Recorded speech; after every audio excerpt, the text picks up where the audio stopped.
The Coast Guard saved the lives of my son, myself, and my grandson. Y'all saved 3 generations out there. No, we try. I thank these guys from the bottom of my heart. They're just good people. Thanks to U.S. Coast Guard. If it wasn't for you, I can honestly say I wouldn't be here right now. Thank you. Just can't thank you guys enough. Thank you. I thank God every day for all of the Coast Guard. You know, how do you thank people for saving your life? Thank you doesn't always seem right. You know, it doesn't sound like quite enough. These are great young men and women. You see the best that our country has to offer. And they are so unassuming. Coast Guard members are humble. They're just ordinary people, but let me tell you, they do extraordinary things. That's why I joined the Coast Guard, to bring home people home safe.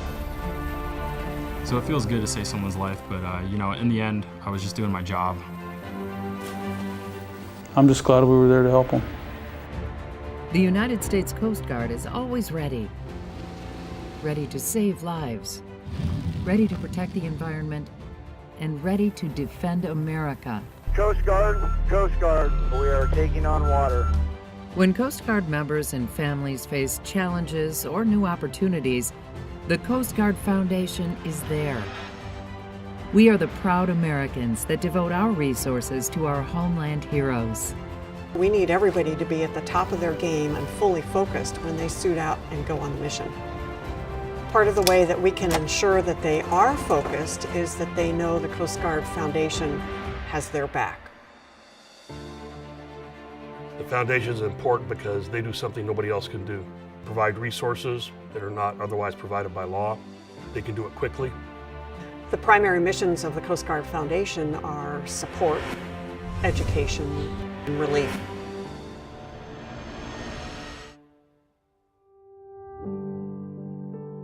Well, I got to the Coast Guard Academy in 1967. The foundation was established in 1969 to build a better quality of life for the cadets. In the late 1960s, an Academy graduate named George Holtzman saw the need to provide support to maintain the Academy's excellence. Captain George Holtzman reached out to his 2 shipmates who served together during World War II, Fairleigh Dickinson Jr. and Bud Silberman.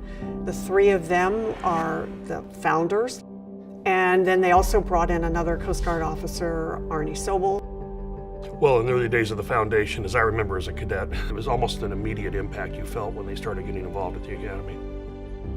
The foundation purchased land in Stonington, Connecticut to provide cadet recreation and outdoor education space. Shipmate Lodge was built on that land. The cadets could go out there, get some time away from the Academy, decompress a little bit, act more like human beings. For the next 17 years, the Coast Guard Foundation helped fund projects and buildings for the Academy. As federal budgets became constrained, particularly in the mid-'80s, they decided that it might be time to do a little bit more. And the foundation took on the mandate in 1986 to support all of the Coast Guard and has been doing so successfully ever since. Board Chairman John Irish and fellow officers Dick Swig, Larry Hoke, Paul Richardson, and a dedicated group of volunteer board members committed to expanding the organization's mission.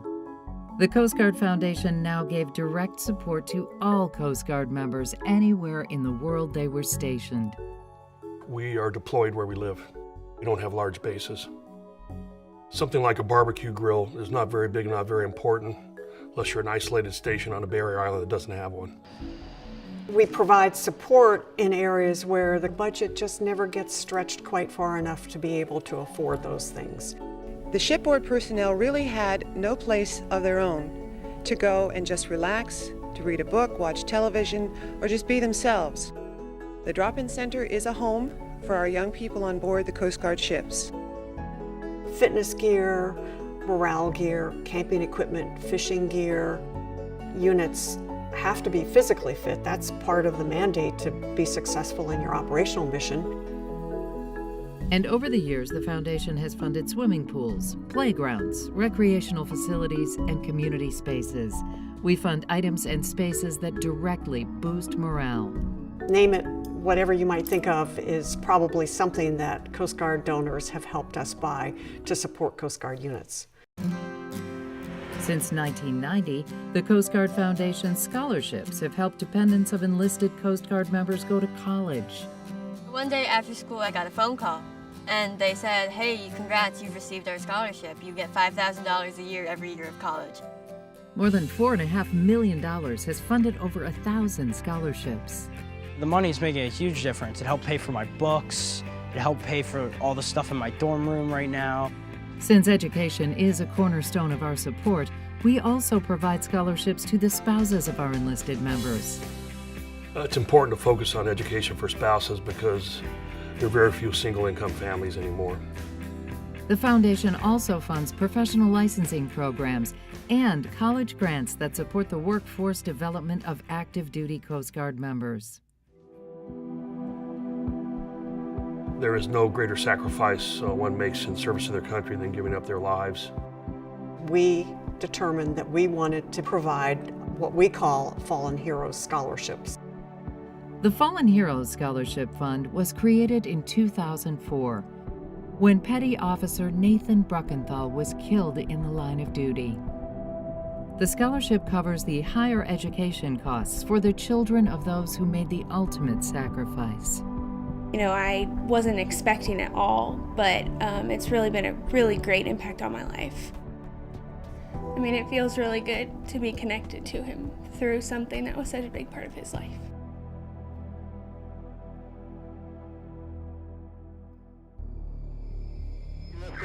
Mayday, mayday!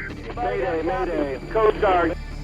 I've said over the years that the foundation rescues the rescuers. And I think that really started with Hurricane Katrina. When Hurricane Katrina made landfall in 2005, our mission had to evolve and grow. The first 7 to 10 days between air crews and boat crews, the Coast Guard saved over 30,000 people. And at times, the people who were involved in those missions were actually losing their houses. We've got hurricanes, terrible fires, we've had flooding. We have Coast Guard members who are subject to all of that.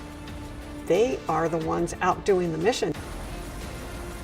Some of the folks were flying on duty when their homes were being flooded. They're pushing that aside while they're focused on hoisting the people they're having to deal with. But they have no idea what their house looks like. In response, the foundation created the Disaster Relief Program. We are there with immediate financial support to recover and rebuild. It meant a lot to us that our families were being taken care of. And it helped me to do my job better, knowing that they were taken care of the way that they were taken care of.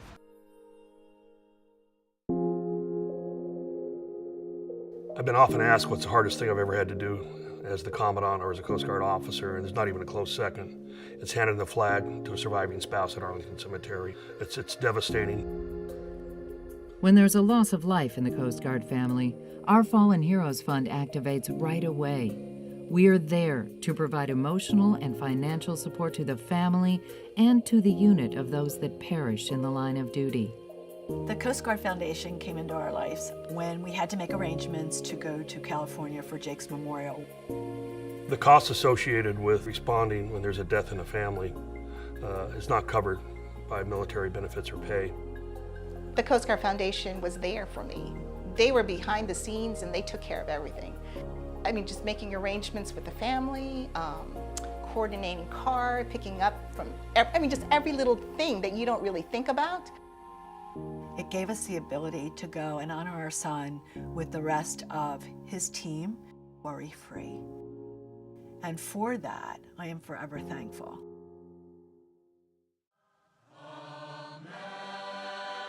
In 1981, the Foundation held its first Salute to the U.S. Coast Guard event, starting a tradition that not only generates support for our programs, but also honors our heroes. I want to welcome you to this extraordinary evening. To be recognized for what we do is kind of weird, to be honest with you. This is one chance where we can feed them well, we can treat them nicely and really make it a fun evening for the Coast Guard member and their family. Your generosity on their behalf certainly affords opportunities and a quality of life and service that simply would not otherwise be ours. Tributes have grown to different types of events held all around the country. We find that once you have that one-on-one encounter with a Coast Guard member, you say, what more can I do for them? I couldn't tell you how prouder we are of this partnership with the Coast Guard Foundation. The event here tonight that raises the visibility of the Coast Guard really speaks to your impact. The foundation has become basically a connective tissue throughout the Coast Guard, allows us to create a greater sense of community. Thanks to all of you, the Coast Guard Foundation is also nimble and flexible in our response to the unique needs of those family members where and when they need us the most. With your support, the Coast Guard Foundation stands shoulder to shoulder with those who serve in the United States Coast Guard. That's how we say thank you. Just another day at the office, right? This is what we do.